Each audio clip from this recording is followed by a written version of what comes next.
পলক অতীত, এবার রাবিনা ট্যান্ডনের কন্যা রাশা থারানির প্রেমে মজেছেন ইব্রাহিম। কিছুদিন আগেও সাইফ পুত্র ইব্রাহিম আলী খানের সঙ্গে নাম জড়িয়েছিল পলক তিওয়ারির। গুঞ্জন উঠেছিল ডুবে ডুবে জল খাচ্ছেন তারা। তবে সেসব এখন পুরনো গল্প।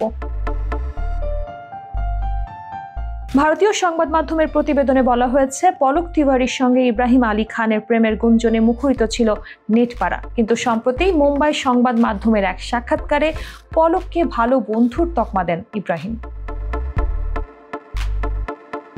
মুম্বাইয়ে আইপিএল এর ম্যাচ দেখতে গিয়েছিলেন রাবিনা ট্যান্ডনের মেয়ে আশা থারানি এবং ইব্রাহিম। সেখানে তাদের একসঙ্গে দেখা যায়।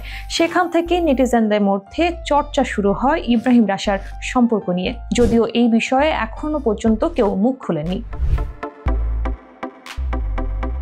এদিকে সম্প্রতি মুক্তি পেয়েছে ইব্রাহিমের সিনেমা নাদানিয়া। এতে তার বিপরীতে ধরা দিয়েছেন শ্রীদেবী কন্যা খুশি কাপুর। তবে দর্শকদের প্রত্যাশা পূরণে ব্যর্থ হয়েছে সিনেমাটি। এমনকি সাইফ আলী খানের মা শর্মিলা ঠাকুরও নাতির সিনেমার সমালোচনা করেছেন।